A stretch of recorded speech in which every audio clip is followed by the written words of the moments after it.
Welcome back, everybody, to another episode of Couple Moves Away. I'm your host, K Cohen, with my lovely wife and co-host, Karina. And today's episode, we're going to be talking about you are a couple moves away from getting therapy. And if you like our channel, please do me a favor, like, subscribe, and follow. And tell a friend. Today, we have a super... This is going to be so lit. It's going to be lit. Super special guest. Yeah. So we're talking about a couple moves away from therapy, and she's actually one of our former therapists from a few years back. I would say she will not accept this because she's too humble. I would say she's one of the key reasons why we are here today. Yeah, I would second that. Absolutely. And why we are here today. So I'm excited to introduce you guys to Socorro. Soco, I'll let her introduce herself. Thank you. Take Thank it you away. for the lovely and warm introduction. My name is Socorro Reynoso, licensed clinical social worker. I go by Soco. I own and operate Socorro Ray Therapy in Inglewood, California. Inglewood. Up to all the good. Hey. Yeah, we're a small private practice helping people get well. So, like, walk us through maybe that journey. Did you always know you wanted to be a therapist? Is that what you originally wanted to do? Okay, so I came from a family of teachers, and I followed suit. In college, during summers, I taught at Upward Bound, and I was teaching math. And what I realized is it wasn't really the teaching that I liked. It was the connecting to the students and like helping them see the gifts they had within them and that they could achieve. So then I thought, okay, I think I want to do maybe some form of therapy. But then I got caught up in societal values and thinking, oh, I need to be an attorney because I need to make more money than that. Tried to take the LSAT, gained about 10 pounds, forgot how to read and breathe during the exam. And I said, this must not be it. So then I entered Berkeley School of Social Welfare, and the rest is history. Very nice. Amazing. What a pivot. What a turn. That's definitely a huge turn. Yeah. So, you know, where we grew up in an age where there's so much information. I think we're now in the information overload era. And so I've seen people that are therapists, people that are psychologists, people that I don't even know now they're like healers. But there's so many things out there. Sometimes finding help can be difficult because you don't really know what you're looking for. What is the difference between some of these different ways that people can find help? And is there one better than the other for a certain thing to a certain thing? Whew. You know, the field of healing is in big transition right now. So had you asked me this 3 years ago, Jay, I would have said, go to psychologytoday.com. Put in your zip code. It breaks down the criteria. You can still do that. Break down the criteria. What ethnicity do you want your therapist to be? What do you want them to be trained in? How much do you want them to cost? You can, Wow. narrow it down That's that actually way. good resource too. Great. Mhm. research. Okay. Plug that. But what I'm learning, I'm very much more leaning into more indigenous practices, those that resonate more with us. Mm-hmm. And not every therapist is with that. So with Western medicine, therapy, psychotherapy kind of falls under that, Mm-hmm. which is where I was trained in cognitive behavioral therapy. It is effective. It is evidence-based. But guess what? It's a coping tool that you have to continuously employ. So thereby it is not healing, because when you heal, you don't have to keep doing that same thing, right? Mhm. Right. So Jay, I honestly can't answer that question simply anymore. I'm thinking, look up Reiki workers. Look up mediums, look up shamans, look up therapists, look up coaches. There's so many avenues right now. It is getting very split. Yeah.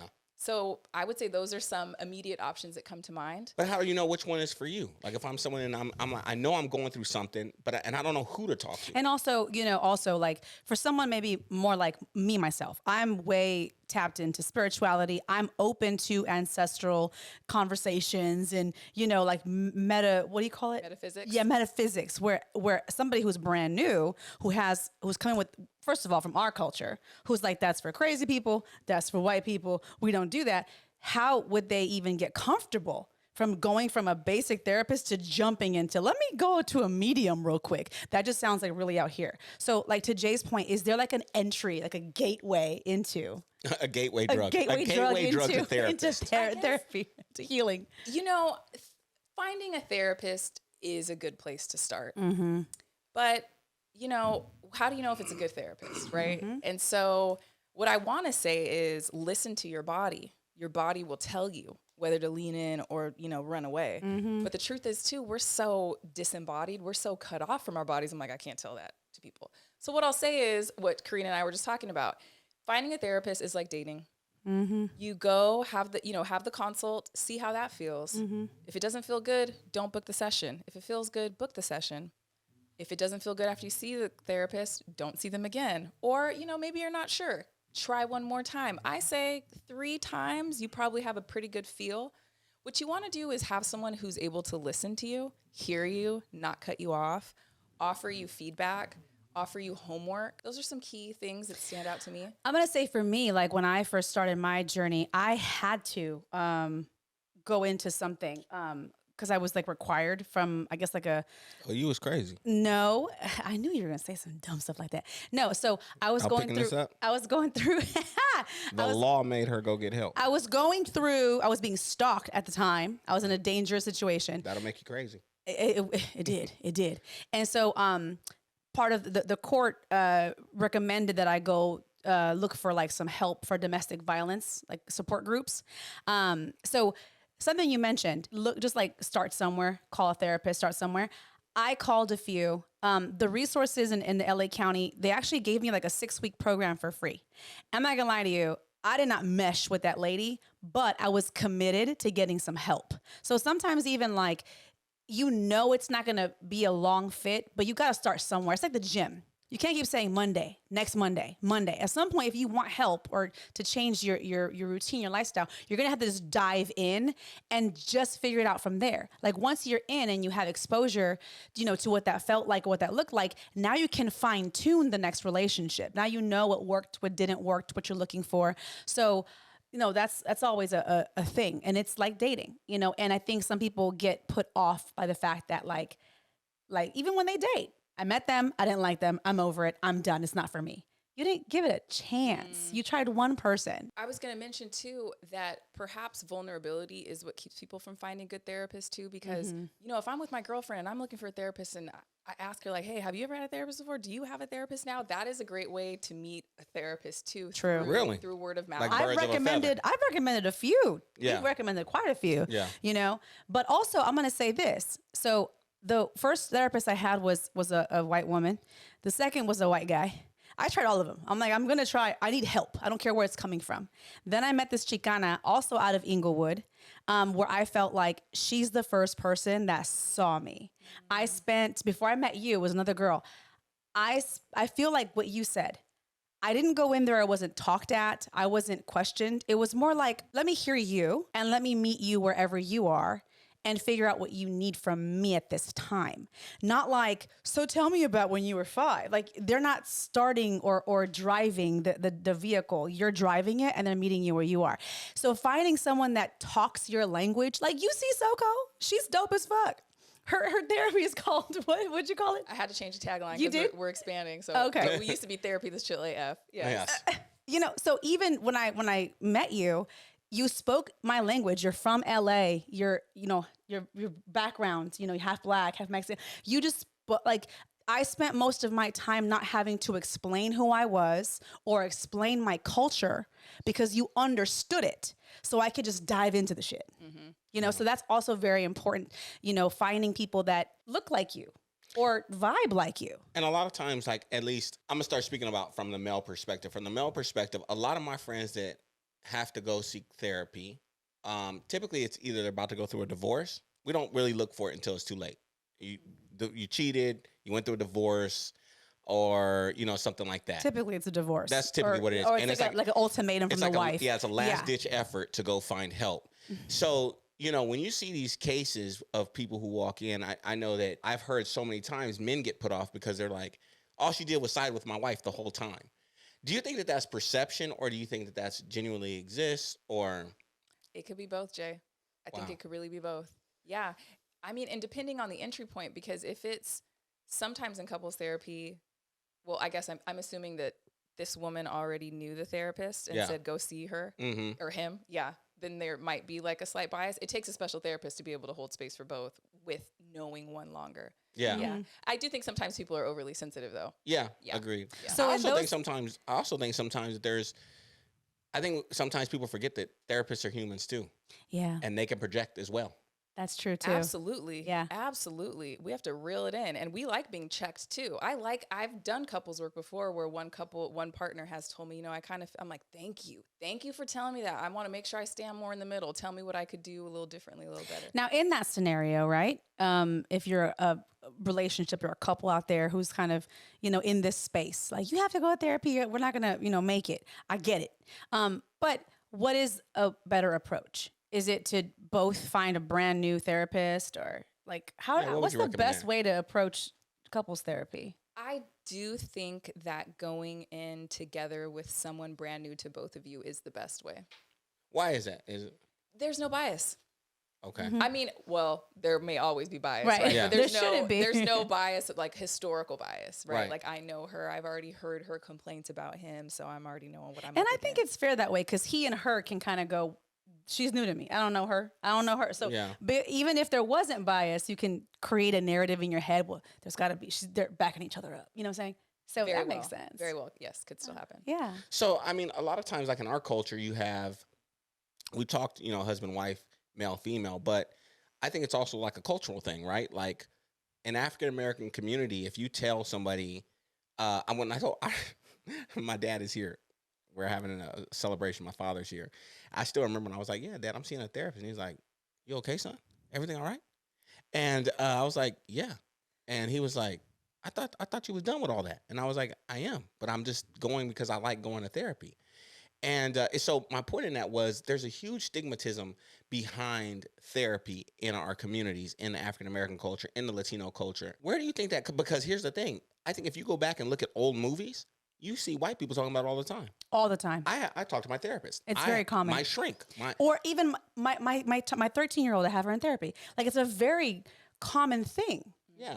So why do you think that is for that subset community, and it's so new to ours? Because do you feel therapy is kind of groundbreaking in our cultures, or do you feel like it's been happening for a long time and now we're just finally talking about it? What do you?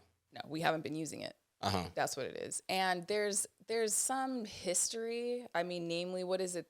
Is it the Tuskegee? I forget. Tuskegee, trials. Yeah. Yeah, where they treated us like animals. So we have a general mistrust of I was gonna say the medical Yeah. and Western medical system.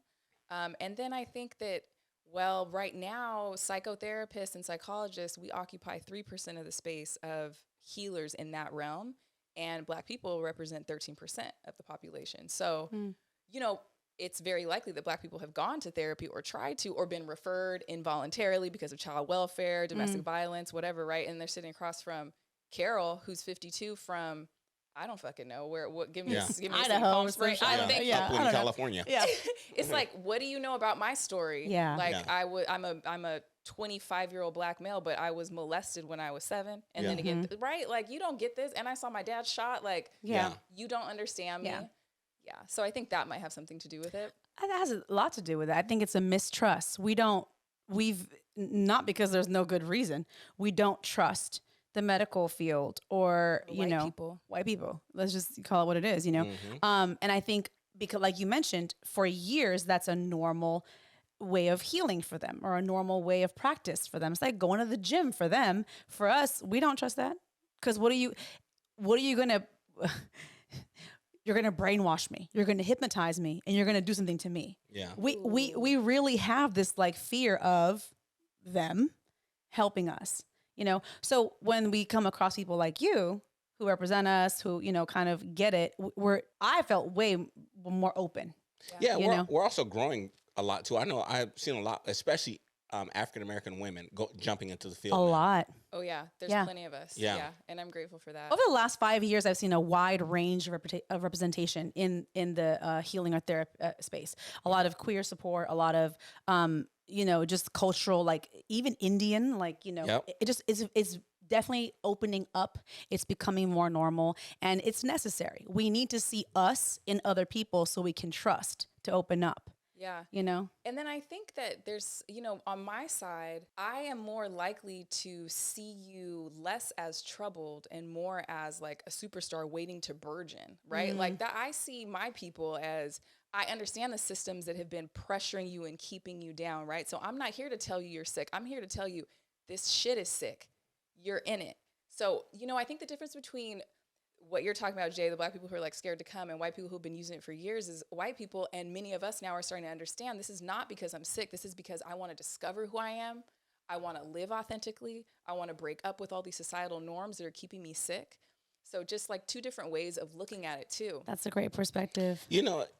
I've seen your growth as well, though, is like you've kind of have transformed from, I guess a by the book therapist to now you're much more like, what did you call it? You described it as something. Healer? That's the word that I think describes me the best, healer. I have What took you on that journey? When I had to really face my darkness and meet myself around the age of 37, 38, facing all of the things that I had repressed and seeing that talking it out was not helping. I had to feel it. So you as a therapist was going through your own struggle. Again, human people. Absolutely. Yeah. Oh, I mean, there ain't nothing you could tell me that nobody has anything on me. I haven't put a gun to my head. Yeah. But every diagnosis, I can understand it because I've experienced at least a piece of it. Uh-huh. Yeah. And well, how did you identify? I mean, did you self-diagnose like, whoa, I'm tripping, or like, was there an event that kind of brought you there? Or like one of your, like, because I'm sure you also have to confide in someone to help you. Yeah, does therapist see a therapist? mirror? Yeah. Absolutely. Who held that mirror up? How did that happen? Well, at the time, it was a medium who was the first person who was able to tell me things about myself that I did not yet know. She had that ability, right? So that opened me up. And then I was in New Orleans. So naturally, like, spirit is alive and well there, right? And so there's all these tools. So I started leaning into hoodoo, and I went to an event and saw a collective of Black people who were calling on an ancestor and marching around a fire and feeling the beat in my body. And I'm like, this is different. This feels right. Sometimes you sit across from someone and you're like, I don't want to talk about it anymore. Yeah. I know but when I move my body and when I hear things and when I see people who look like me, and I feel power within me. Right. So it was like getting it, just try. And I'm a Sagittarius. Yeah, like, girl. Yes, we adventure. We adventure. Thanks. Yes. We like to find, learn, Feel. so we can teach. Yeah. Yes. So just natural inclination. And how's that going? How do you feel about that? Oh my God. I'm finally on the other side. Yeah. Nice. Through all of the other techniques that I had never known. Now I know why I was stuck. Yeah. I hadn't faced myself in all the difficult relationships I had. Yeah. And if somebody's out there and they're going through the same thing, how do they self-identify? How do they self-identify that? Or how do they know that, like, because I think that a lot of times, especially, again, going back to our culture, you're kind of like, am I tripping? I'm not tripping. I think I'm tripping. But then your friend's like, girl, you tripping. And then your boy's like, dog, you tripping. Because number one, we suppress everything in our community. I don't think we suppress. I think we survive. We survive it. I think that And we're so taught like, to survive. So, survive it. so man up, buck up. You Yeah. know, we suppress it, but how we justify it is, no, that's weak shit. So I think we survive in that way. Yeah. So how does somebody who's going through that identify that to a point to where they're like, this is something I know I need to get help for? Different people have different things that call them into therapy, but I'll say it's usually like we get tired of ourselves. We know we're like going after one thing, say it's a car or a job or a house or a lover or whatever, and we can't quite catch it. It's usually like when I can't get what I've been setting my mind to for so long, there's probably an emotional block. Yeah. I would say the best way is like you trip over the same rock. Maybe a different rock, but it's the same damn rock. And so, like you said, whether it's a goal in life, you're looking for a partner, you're trying to fix the relationship with your parents, whatever it is, if you just keep tripping over the same rock, at some point, even if your friends are trying to tell you, no, girl, don't worry about it, you tripping, you're good, you're amazing. Like, you know when you're fed up, like something's got to give. Like if I keep getting the same result year after year, relationship after relationship, like I gotta look, I'm the common denominator, Now you have to be strong enough, I think, to call that out. Yes. And I think everybody gets tired of themselves at some point. Yeah. So it is also like a timing thing too, because I know and I know some people. I'm like, please go, Yeah. right? Please get help. Please fix But it. it has to be on their own time. Yeah. They receive it so much better. It's, I think that so as you're working with people, first and foremost, do you work with men? Do you work with women? Do you work with kids? What do you work with? And then if you do, is there something that you actually prefer to work with? Is there a specialty that you prefer, that you're like, I really love this type of work? I love working with, so I'll answer the second question first. the longer you are in any career, I think the closer you grow to like what you love about it. And so I have found my niche so far is women 25 to 30, 35 who are struggling with relationships or like confidence overall in the workplace, in relationships, and finding that it is their mother wound. And now that I have healed mine, or I don't know if I want to say healed, right? Now that I know how to address mine, showing other women how to address theirs.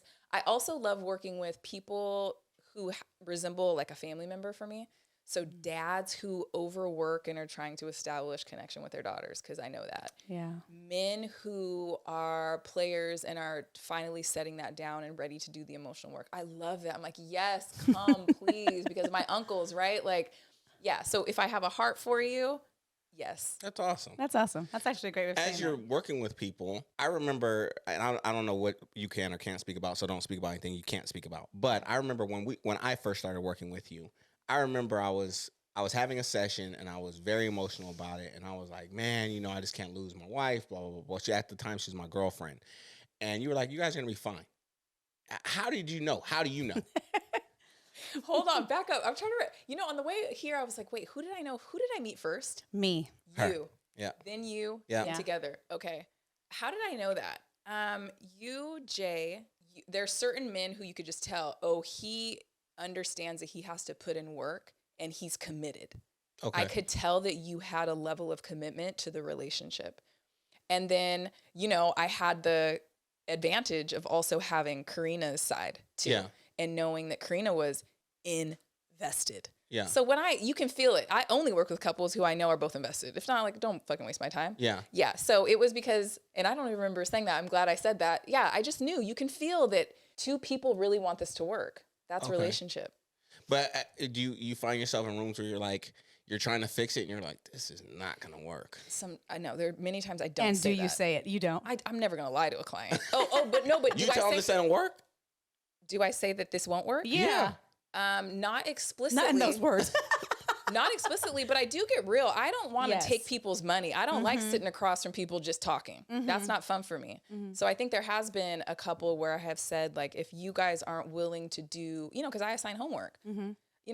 As a therapist, I don't want to talk about the same thing. Maybe you guys need a break from therapy to live, see what else comes up, and then come back. But when you have people who are, and this is great because I actually know people who are going through it. When you have people and they're like, we came to you because we're trying to save our marriage or our relationship. And you can clearly see like, ooh, we are so far apart. How do you know, or how do they know, like, I've given this everything that I can and there's nothing like, how can somebody identify that and go, I've given everything I can give and I'm done?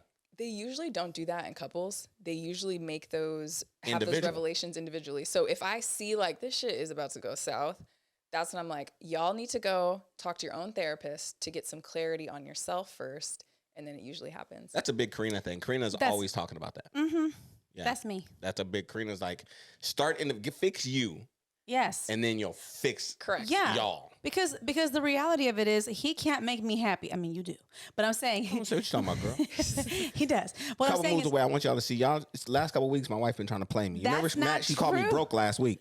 that's not true. Now I don't make her happy. No, what I'm saying is he's not responsible for making me happy. No, she's absolutely And I'm not responsible for making him happy. I can't fix his wounds. I can't be the things. I can try. I can want to. Yeah. But it's not up to me. So I've always felt like, and especially with my dating journey, like I got to the point where I'm like, I'm dating the same person. I'm You ain't ending never up. dated nobody. Okay, proceed. You're right, honey. I met you, fell in love, and I don't know anybody else other than that. That's correct. So theoretically, hypothetically, if I were to have dated, so in my dating journey, I had some serious relationships. I'm a wife. That's who I've always been. I'm a relationship person. But around the 2 year, always 2 year mark, 2 year mark, it would end. 2 year mark, it would end. And progressively it ended worse. Like it just got worse. And so my last relationship was kind of dangerous. And that's when I was like, like you said, something is okay. These people were all different, but they had some, commonalities. And I figured out what that was. For me, it was like, all of them were from single mother households, just little things that I'm like, what is common with them? And then I was like, I'm also a part of that common denominator. So what about me continues to either draw or entertain this type of fuckery? You know? And so then it's like, I have to fix it. Otherwise I would have met another person.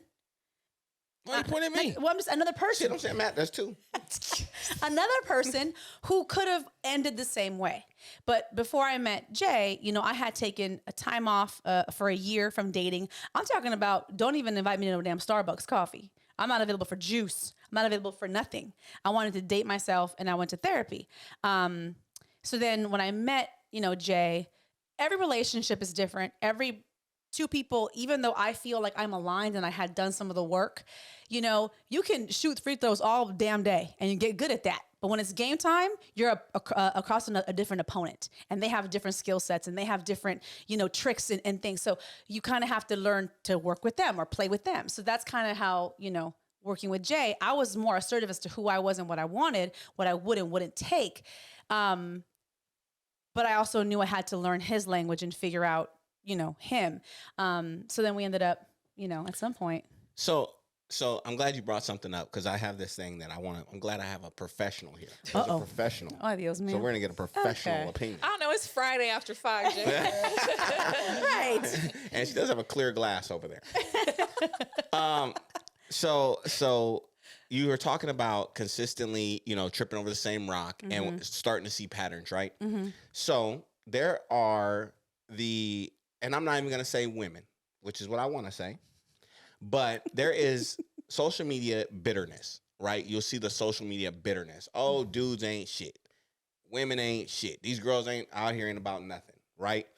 And the thing that I will consistently see is these girls, they're like, oh my God, another F-boy, another blah, blah, blah, blah, blah. And I think that we have a couple words that just came to light that everybody and their mother now is a narcissist, has gaslit them, and has emotional, what's the other one? Love bombed them or whatever the fuck. Love bombed. Like every guy in the world can't be a fucking narcissist. So as a therapist, how can you identify if somebody is a narcissist? And at what point in time is maybe, so this is a two-part question. How do you identify a narcissist? How do you identify if you're being gaslit? That's number one. The second follow-up question to that is, at what point in time should somebody start questioning maybe their selection? Well, I think that if you are asking yourself or wondering if the person you're dating is a narcissist, you should start questioning yourself.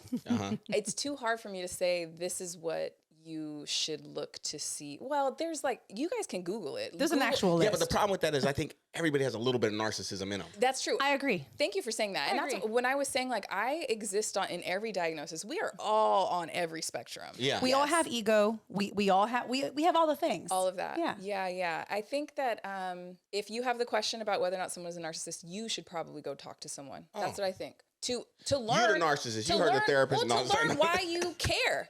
To learn why you're out here diagnosing other people. Or how you're identifying it. You know, for me, that was the thing. I was like, when my therapist said your ex is a sociopathic narcissist, that was like, damn, that's like the master. That is the heavyweight champ of narcissism. But when I dove into it, and then I had to, because I'm the first person to look at me first, like what you're saying. I'm not going to go point the finger. I'm going to go, how did, maybe it's me. But when I looked at me, and no, it wasn't me. That dude was certifiably bona fide crazy. But I had to realize, the reason why I can recognize this now is because I saw it in my household. Do you know? Oh. So it's like what you're saying. Where is it coming from? There you go. Boom. You have to dig. Yes. Where is it coming from? I'm glad we're talking about this, because I get sometimes I'm like, it feels like women are always trying to berate men. And, you know, there's the Diddy thing in the news right now, and there's Will Smith in the news right now. Which he just stepped down because of all the... Right. And I'm not saying he's, what's the word? Innocent. Yeah. I'm not. But what I'm saying is that it's unfortunate that we look at the perpetrator as the problem creator and the victim as the innocent bystander. I feel like when Luna comes into this world, I know she will be taught to love herself, to respect herself, and to treat herself with kindness and care. Right. And if a child, a female child, a woman identifying child is groomed that way, then they can't be groomed another way. Correct. So it's like, if you allow abuse, I mean, someone might fight me for this, but if you allow abuse, you are just as bad as the abuser, I believe. It's just two forms of how the violence takes place. We as women need to own our part in this. Listen, You know, my followers know this. I'm tough love on women first. Yes, generally speaking, culturally, historically, we're the ones that get the brunt end. We're the ones that get most of the abuse. We're the ones that keep quiet. But I'm the first one to say, we're the ones also that have the power to birth. We have the power to give life. So why continue to give life to relationships that kill you, that take life from you? So I'm with you. And that's not to attack a victim. Correct. However, at some point you allowed it. At some point you played a role. and a lot of times it starts very small. Super You know, small. to be very fair. You allow being it's slapped. You allow being no, it's not even cussed that. at. It doesn't You even start there. It Oh. starts with, I don't really think you should wear that out tonight. Oh, yeah. It starts with that. That was my dad. It starts with, you know, Soco ain't your real friend, right? It starts with that. And then it develops into, once I can separate you from anybody who has some common damn sins, or I can impose my will upon you, then you That's just start called pushing grooming. that boundary. That's called grooming. Yeah, you start pushing Yeah. that boundary. I personally think that there's always a sign. Sometimes you see it, you realize it later, like, oh, damn, I do remember that time he jumped in my face. That's not normal. But you know, like That's not normal. What you're saying, Jay, is true. It becomes a progression. And like to your point, Soco, it's like if a woman has self-love, self-respect, she's not gonna allow too much of that shit to go unchecked for too long. Now, before we get beat up by our viewers, though, when someone they missed the sign. They missed the sign and they're in it. And let's say that they're watching this show right now and they don't know that they can get out of it. How do you talk to that person? What do you say to that person? Where do they start? I say it's not your fault. It's not your fault. You didn't get taught this. It's not your parents' fault either. But now we're catching it. And the decision you have to make now is, what do you want for yourself from this point on? What do you want the rest of your life to be like? If you are unsafe, call 911. I can't remember off top, but there's actually, I know you should have copies of all of your vital documents. You should have a credit card, a separate cell phone. This is a great power move. What's that? A great power move? This is a power move. Power move. Power move. You should have your vital documents, driver's license, passport, birth certificate, medical insurance card, a credit card if you have it, or some cash, a separate cell phone, keys that you need to anything that you need access to, a list of important phone numbers. If you have a social worker, your social worker's contact. What we know is that women who are in severe domestic violence relationships, it's a process to get out. You know, there's a lot of planning that takes place because there could be retaliation. So having something where when it's go time, you have that ready is Yeah, important. you know, in fact, just want to do a quick plug. The K Cohen Family Foundation, we actually cater to women who are abused. And we are doing our first Christmas toy drive right now to a shelter. And the majority of those women at that shelter left with zero. They walked out in the middle of the night with nothing but their driver's license, if they had that. So I think this is such a powerful, that's why this is a power move, is because that is such an important thing. A lot of those people leave with the clothes on their back and maybe a garbage bag of stuff for their kids. And it's like, you know, kind of going back to what you said, it's not your fault, but it is your responsibility. You know, at some point, like, it's not your fault how you got here. It was a process. You look up and I know for me, I was like, how did this, 2 years later, how did this happen? How did I consider myself pretty bold, outspoken, strong. How did I get so cornered, you know? And there was a time where I was like locked in a room. I couldn't get out. And my first thought was, where are my car keys? He has them in his pocket. Like it gets scary. You don't know how to get out. And to your point, you kind of have to plan. It feels like you're planning an escape for your life. Now, in certain situations, circumstances make it worse. I didn't have kids. I didn't have, you know, our finances fully tethered, you know, but can you imagine a lot of people who are wanting to help with our foundation typically have children, have all of their finances tethered, if not all the money in one account. So it does take way more planning to get out of a situation like that, because you have to somehow quietly take money and save money without them knowing something's wrong, and and then the kids, and it's very scary to have to like flee for your life. And then like you said, retaliation. If and when he finds out, where am I going to go that I'm going to be safe? He can't find me. Like it's it's like a fight for your life. Yeah. Has this field ever gotten so dark for you though? Because I'm listening to some of this stuff and thinking about some of this stuff. Has this field ever gotten so dark for you that you're like, yo, I can't do this? Yeah, that's why I left CPS. And then I left CPS, went to a girls group home, South Central LA and Simi Valley, and was like, whoop, I think it was 7 years. That's enough, because I started to, in public, in regular society, I felt like everything was just negative and bad. Now as a psychotherapist still, because I'm always talking to people and I'm knowing that their issue is not their issue. It's all this other shit that we've built around it that's creating it. So every single day when I buy food and I can pay for my Whole Foods organic stuff, every time I swipe and say, okay, I got my little Anna Jew organic pear, Right. I'm like, fuck, they can't. And I've eaten food at other people's houses who can't afford high quality food. It doesn't even taste good. I'm like, it saddens me, right? So I think I don't know if it's because I'm sensitive or because I'm in that space. Because we're feelers. We're feelers. You notice like, Yeah. I have and they don't. So I think it's always there, Jay, but it has gotten better after leaving the involuntary care field, CPS and, foster care. Now I'm working with people who are more motivated. They have the funds. They're invested, and I see a faster shift in progress. So it gets better. So a lot of times I feel like when me and my wife are talking to our friends, she's very good about, my wife promotes therapy to everybody. Everybody. The dog. It should be in school. It She'd should be be like, like part of Period, Karina. Period. Like, It should be. Brooklyn's licking her paws, so that's our dog. No, she has anxiety. So she'll be like, she has anxiety. She should definitely see has a anxiety. therapist. She has postpartum. So anyhow, Okay. my wife is very big on that. And I noticed that a lot of her female friends really take to it. Her friends are like, yeah, I want to see somebody. Where with men, we're not as inept to go see somebody. We're like, I'm cool, man. What do you say to like those men that are out there that are struggling, and the suicide rate amongst men is 5 billion times that of women? So what do you say to those men who are mentally struggling, that where would they start and how can they go about that? What would you say to those people? Well, I want to give a plug to Marvin Tolliver, LCSW, who runs a Black men's group virtually, and it's just gaining a lot of steam. Marvin Tolliver. You Okay. can find him on IG. So that's a group where it's growing. You can just sit there on Zoom and listen to other Black men talk about their issues. Word. Mm-hmm. And, well, you got to pay. Pay what you can. And then, I think as you start to hear others share, then you feel more able to share.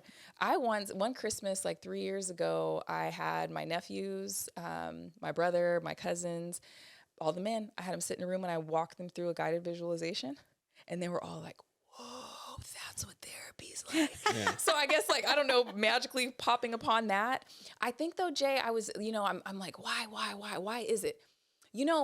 Many Black men, maybe it's all men, report that their first sexual encounter was with a babysitter. Mm-hmm. Yeah. And they really never talked about that. Mm-hmm. Yeah. And so I think that, the body, we train our body to, that maybe you saw that babysitter again, probably, chances are, right? Because she's your babysitter. And you might maybe feel fear, but our body, you tell yourself, push that emotion down, push it down, push it down. So I think you get to be 30, 40, and you don't really even feel the discomfort anymore. You don't really know that there is a problem. You've trained. You're used to. Yeah. Yeah. Mm-hmm. Wow. I really, I think that that's such a valuable thing, because in the male community, there is so much need out there for the work. And I think that a lot of times when I'm talking to my friends and I'm like, hey man, like you're going through it, bro. You should really talk to somebody. And they're like, yeah, I know, man, but I'll be fine. And I think that we are taught to just suppress everything that we go through. And not only that, as a man, it's kind of like you're damn near weak if you show anything, And I hate that, because the reality of it is we shoulder a lot. I even tell my wife all the time, I say, I don't ever say, hey, I call the shots in our house because I'm the man. I always tell my wife I'm going to make the best decisions I can for my family with my wife's best interest, and her opinion means the absolute most to me, but I have to make a decision because it all falls on my shoulders. If we lost everything that we've ever had from a financial standpoint, no one would tell me what did Karina do wrong. nobody would say that. They'd go, "What happened, Jay?" Mm. If if we were struggling in our relationship, they would immediately think it was me. It probably would be me. But to be fair, it doesn't have to be me. Right. So I just think a lot of times with men, we just catch the brunt of it, and we're just like, man, there's nobody that we can talk to so I love hearing that there's groups out there, I mean, Jay, you led one. Yeah, I was gonna say. I did. And I think I actually, a few people from that group reached out to me afterward. That's I wasn't awesome. accepting Yeah. at the time, but that's a start. Are you accepting now? I'm trying to grow out of. I'm trying to just be the boss now and not do that work. But if it's the right person, I will. Something that you taught me in that group that I'll plug here that I still use to this day, and I use it now. A lot of you guys that follow me from my trading, and something that you taught me there that has helped me be a better day trader has been the music. Oh, you're using it? Yeah, I still use it to this day. Oh, yeah. Was it 128 dB? Or is it, So let's talk about that. What's the music? Introduce what is this. that? There's a term for it that I can't. It's like some Italian Frequency? word. Oh, I can't think of the don't word, know. but it's frequencies. Yes. Yes, Yes. different hertz bring different emotions, right? There's like Yeah. a healing energy. There's a focus energy. There's a heart opening energy. Yeah. Yeah. So what do you use? 40? 40 hertz? I use 40 hertz when I'm trading, 96 when I'm working, 126 when I'm working out. Yeah, you can also use it to work out. Yeah. Teach me then. Yeah. Yeah. So it's a a lot thing. of because I used to get a lot of stress when I was trading. So that for that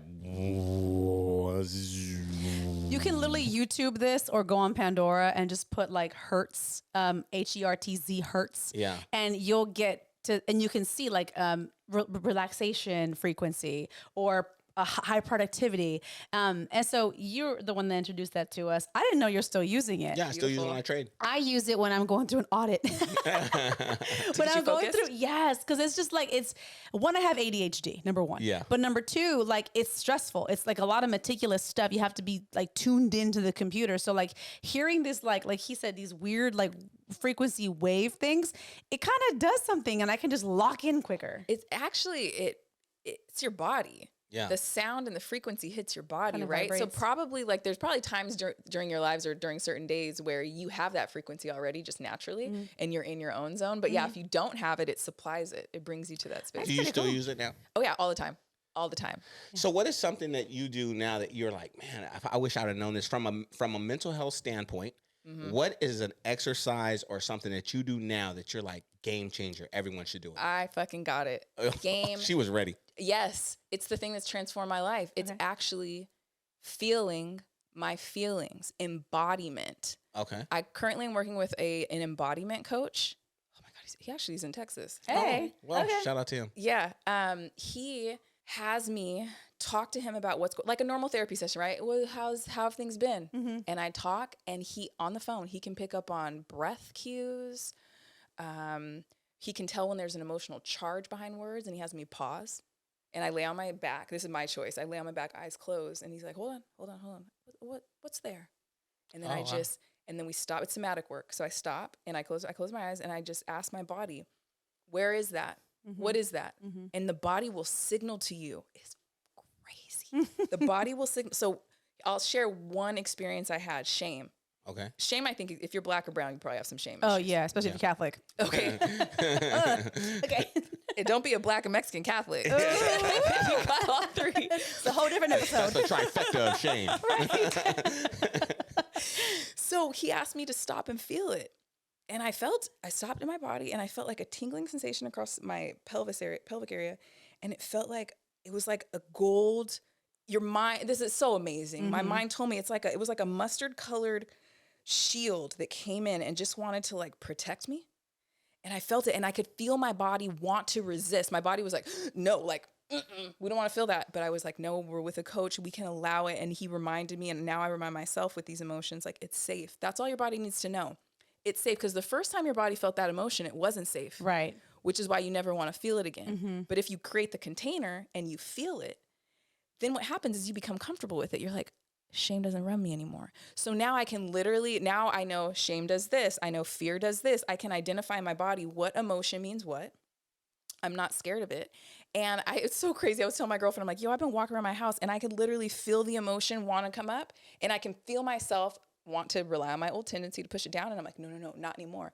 And the more you practice letting them up, the smaller they get. Now I'm like, oh, look at Shane, that's so cute. They're like so He little. tried it. So Shane I tried it. feel like free in my Yeah. and literally I can hit new octaves. I dance like I've never moved before because I'm free in my body.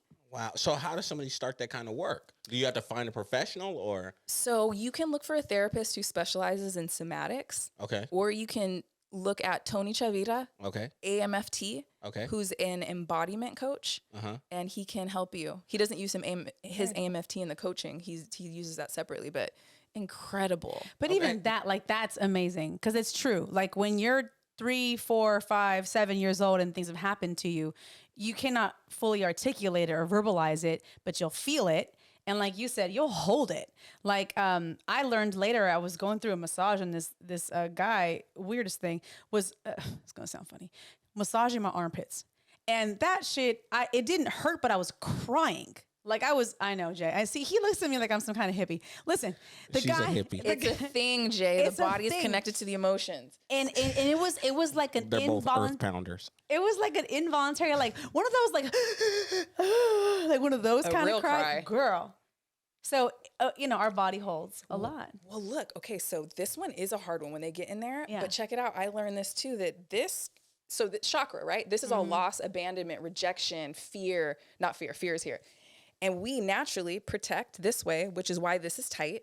When they loosen it, we feel what we've been protecting. Yes, it's a trip. And then the emotions release. Isn't it miraculous? It's amazing. So this brings up another thing that I was thinking about though while you were talking about this. The other thing, a reason I think a lot of people run from therapy is cost.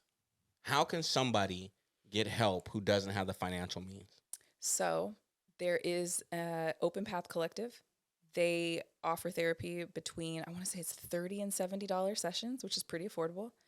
There's insurance if you have it. And there's also Mintaya, which is a new company that works between the insurance panel and the client to get the client some of their money back. And Michael Phelps just dropped. You saw that? The app, right? He dropped It the was an app. app. Yeah. Tell me. Michael Phelps dropped an app. It was a where- few years ago, but Okay. yeah. So there was a like a more affordable, or like, maybe like, Is it BetterHelp? I think it's I called think it is. BetterHelp. Okay, because they're kind of dominating. Oh, okay. I think it's that one. yeah. Yeah. Yeah. I know he was one of the partners on But it. I liked the approach because, listen, however you can get it, go get it. Right? It doesn't have to. Maybe it's not going to be on the couch laying back with some person taking notes. Maybe it's going to be over the phone. Maybe it's going to be in person. But like this app, I think reaches the current demographic, the current generation, where it feels very relaxed. And also, I don't know. Listen, I've felt freer telling a complete stranger my business versus someone that I know. Like Yeah. there's Yeah. something about the fact that you're never going to see me again, or maybe I'll see you, but you're never going to see the folks that I talk about. Because that was So let definitely one me- of my points I was just about to make Yeah. was the therapist is not on your girlfriend's couch. It's not on your homeboy's sofa. Right. You Because need that to can go get see back out. somebody. You got to go see somebody who will create a safe space. And again, no matter what you say, if the right therapist is with you, no matter what you say, how crazy it may sound, how the thoughts or the things that have happened, it's not shameful. It's not wrong. It's not, Yeah. We as therapists are taught this term that we are supposed to employ, and we do, which is called unconditional positive regard. It is that, Karina, you could tell me anything. I'm not going to bat an eye. You're because- great at that. You're good at that. Because I said some shit and I'm like, she Same. didn't budge. She didn't budge Like, not one that bit. didn't affect you at all. It affected me as I said it. Right. I'm over here crying and she's just like, okay. I'm like, she's good. So yeah, tell us more Well, about no, this. because it's like, that's what keeps people from coming. They think, oh, if I tell them this, they're going to think that of me. No, that's what other people do. But I want to show you that this kind of relationship can exist, where I can see all of you, your dark and your light, and think the world of you still. It doesn't exist outside of the therapy space yet, but it's like, I think it's the formula for the cure for this world, is if we can all just say, like, I accept you regardless of whatever. Unconditional love. That's what we're all looking for, honestly. So, as I'm sure that, as a gentleman, a lot of my fellow followers on here are thinking Soco looks like Tracy Ellis Ross a little bit, or Sade. Either way, she's a attractive Gorgeous. woman. Thank you. Are you in a relationship? I just wiped my slate clean. I came back to LA and I said I wasn't going to date none of my exes. Why did I date all 4? No, girl. At the same time. Just, having fun, trying to explore and see, like, has a lesson been learned? I study the stars. So I have let go of timelines now. Okay. And I've instead seen my cycle, and I just saw a huge release through this last eclipse season of old past pain, past trauma. If any of you guys want to talk about astrology, holler at me. Talk to you about South Node, North Node, and tell you when that's coming up and when you can prepare for that. So no, I'm currently out of relationship. So is it hard for a therapist today? So I don't know if I could ever date a therapist because I'd be feeling like I'm getting therapized the whole fucking time. Like, I'd be like, you know what? I don't appreciate the way you said it. And you'll be like, well, tell me how that made you feel. Like, so is it hard for a therapist to date? I will say, I don't know if it's because I'm a therapist or if I have high standards or if I'm a therapist because I have high standards. I'm not really sure, but I will say that it has been hard for me to meet someone who has done as much work on themselves as I have. Is that that's probably what it is? Yeah. That's what it is. Yeah. Yeah. Yeah. And it's hard to meet You're like, someone ooh, you need some work. who's just evolved, right? Yeah. Yeah. That's the hard part. Jeez. But I think that has nothing to do, not nothing, but because you are a therapist, you've been exposed to the tools to do the work, period. Separate statement. You have high standards, you've done the work, so you expect reciprocity. Correct. And I think they're two separate statements because my girlfriends who have done therapy, who've kind of evolved on their own, we're not looking for perfection. We're not looking for, but we're looking for someone who's done the work, willing to grow, willing to evolve. That's rare. Female or male these days. It's rare for someone to say, hey, I'm someone who is comfortable taking accountability and maybe pointing at myself in the mirror and kind of going, I got to work on this. That's hard to find. It is. And I consider myself deeply connected to myself. And it's very hard to find a man who's deeply connected to himself. And I know it's not men's fault. And I also believe that I know that I will meet that man. Yeah. It just isn't time yet. Yeah. Yeah. Wow. Okay. So Can I say something that I just love, Jay, that you told me? Karina, I don't think you know this. Before, it was Jay's idea for me to be your couples therapist. Yes, I remember that. And in that, we were face to face. That was before, no, it must have been during COVID. Anyway, you were in there. And I said, Jay, I have to be really like straight up with you, like put my therapist hat off. Like, I'm not in relationship. Do you try? Like, I don't think I could do this. And Jay said, some of the greatest coaches never played the game. I said, period, Jay. Bring your girl. Let's get it. That's Thank right. you. Some of the best coaches ever. Nick Saban is the most unathletic looking man I've ever seen in my life. One of the greatest coaches I've ever. So yes, that is absolutely the truth. I'm glad that one you stuck. Yeah. Yes. And I share it with anyone when that insecurity comes up. I tell them, like, you don't have to be an expert at it. That's Really, awesome. Yeah. So at the end of the show, we like to just ask a few random questions that have nothing to do with the episode. So, what purchase under $50 have you made in the last 5 years? I don't care.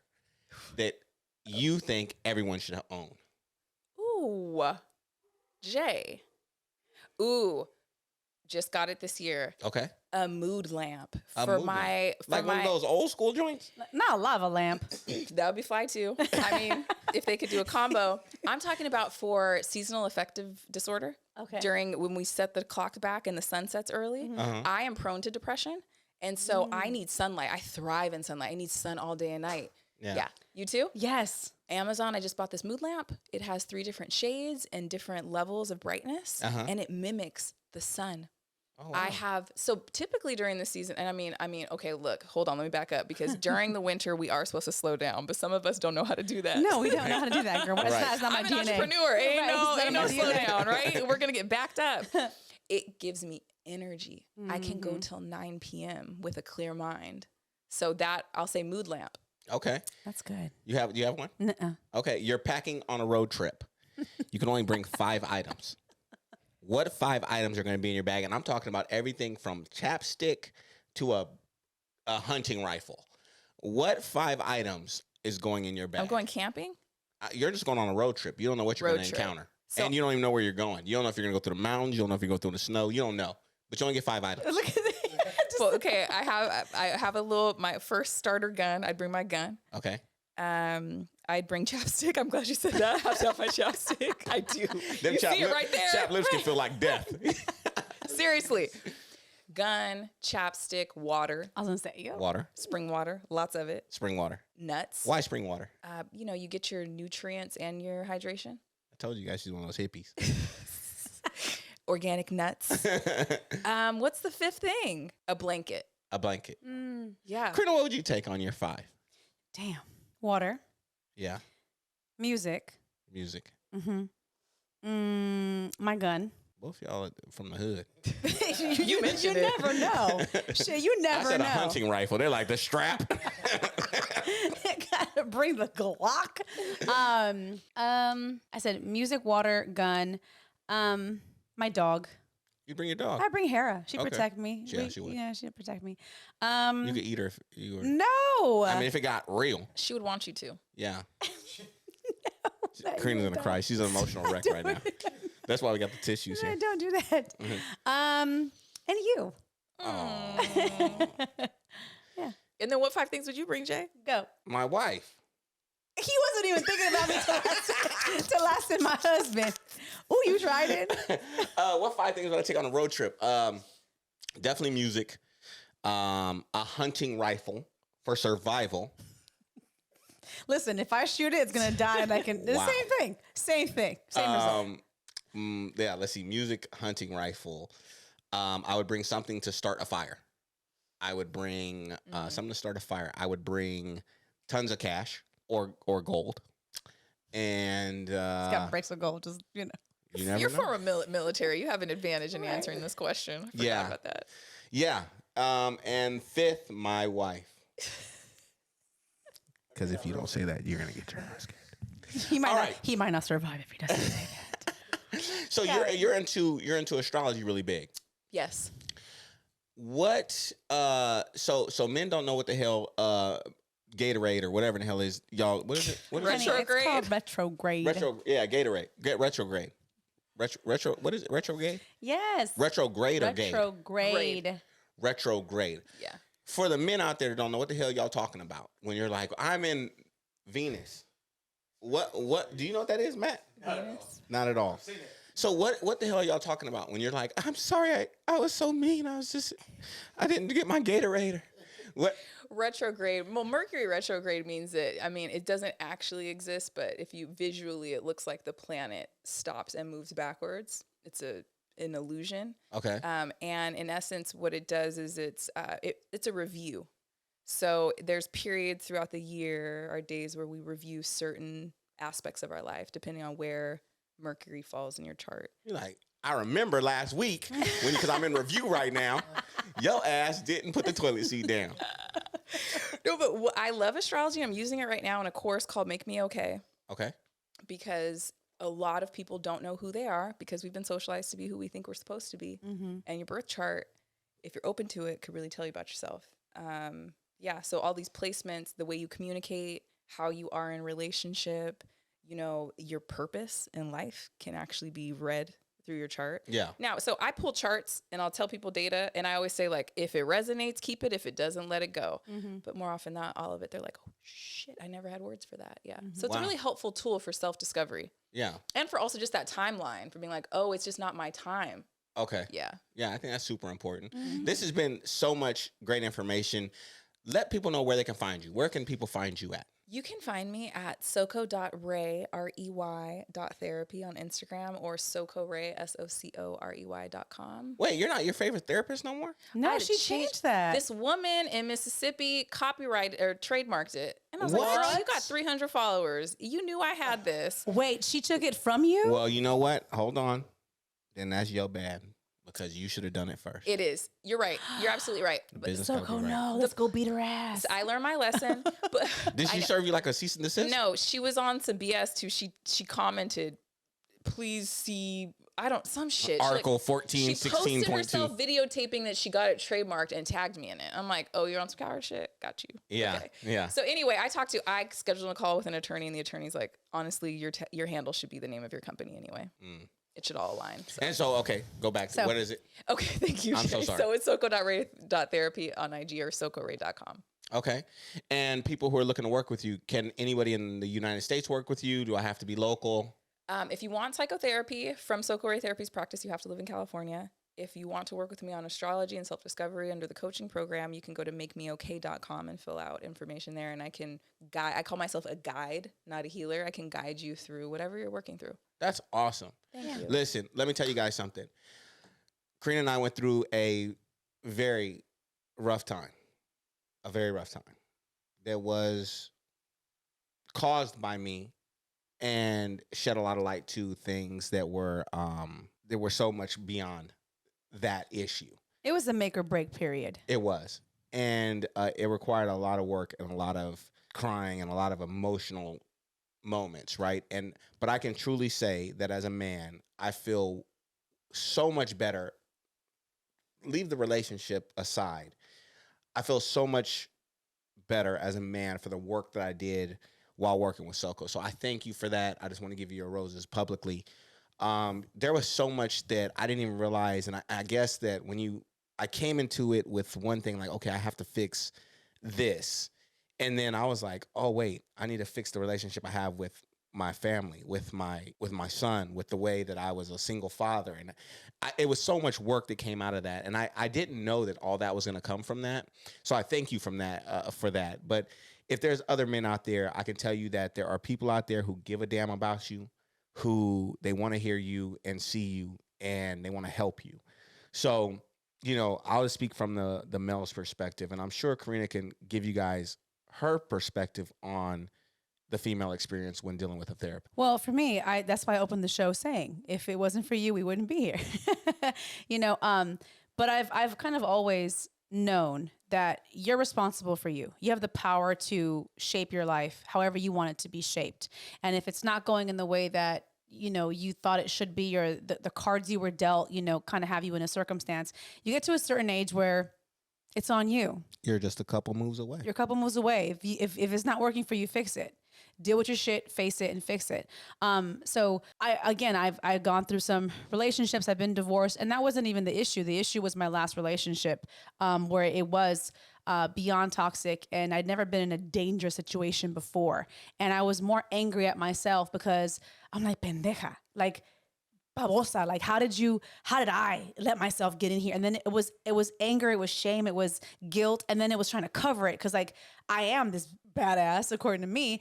So to have people think like, dude, you really, like, you let that happen? And how, it was a lot to deal with. But finding the right people, kind of like what Jay said, finding the right people who see you.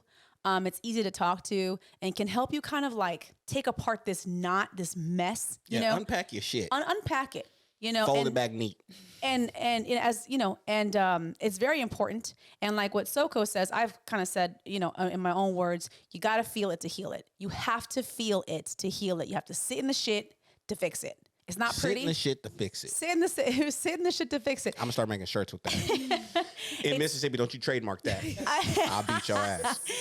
It's not pretty. It's not comfortable. It's not supposed to be. But like Soco just mentioned, the more that you face it, confront it, the less power it has.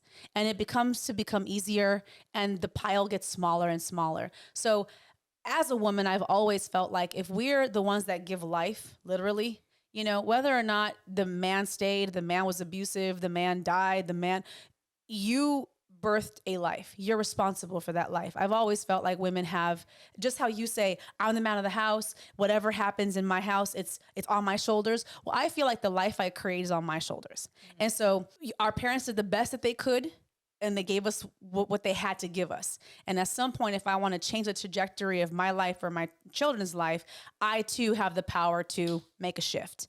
And that starts with me. So for me, I've always been an advocate for therapy. I think it definitely starts with a mother parenting, household parenting, picking the right partner. But then at a certain age, when you get to a point where you're like, I think I need some help, I'm just going to always say, find the people that you feel get you, see you, that you feel like represent, your all the things that you've come through. And so finding Soco at the time that we did was, again, very important because I felt I had done some of the work, but you never stop working. It's like going to the gym. You can lose a few pounds and you're like, ooh, I feel it myself, 5 pounds. But if you let up, you're going to gain the weight back. But regardless, like it becomes a lifestyle. It becomes like, this is what makes me feel good. Now we can go longer without therapy. We haven't been at therapy in I think 2 years. Yeah. If we felt the need to, I'll go right we back. go right back. So There's times where I'm like sitting around the house. I'm like, ooh, I need to talk. I probably should schedule a session. Yeah, I have thought that too. But when you're kind of like still in getting out of that mess, you require more support. After a while, you should be able to sustain yourself. You should be able to kind of go, I can check myself. I can identify this. I have this tool in my little tool bag. Let me use this today. And if these tools that you have aren't working, get out there and try some It was other like ones. you're feeling. Yeah. You're like, ooh, there it goes. Yep. Because you kind of graduate. You kind of graduate from certain things and you're like, I need to keep growing. So let me explore something else. Yes. So, but Did you have any closing remarks for us? Well, just this is like a dream come true to sit here and see you pregnant and see you guys married and happy here in Texas. It's been a pleasure working with you guys. You are ideal clients who are just committed to yourselves, to the work. So you guys keep therapists excited about the work. Thank That's you. awesome. Thank you. It was Yes, I almost know. got creepy. I told Karina if we didn't give our daughter's middle name Abi, I was going to tell her we should name her Soco. Her middle name Soco. I did tell her that. yeah, girl. Yeah, it was Luna about to get real Socorro. weird. Listen, thank you guys so much for tuning into another episode. I think this is one that anybody really could resonate with if you're ready to resonate with it. If you guys like this episode, do me a favor, comment below, like, subscribe, follow, tell all your friends about it, tell your mama about it, your grandmammy and your grandfather about it. Both of them need therapy too. You are only a couple moves away. We are signing off. Peace and love from Jay and Karina. God bless you. Bye.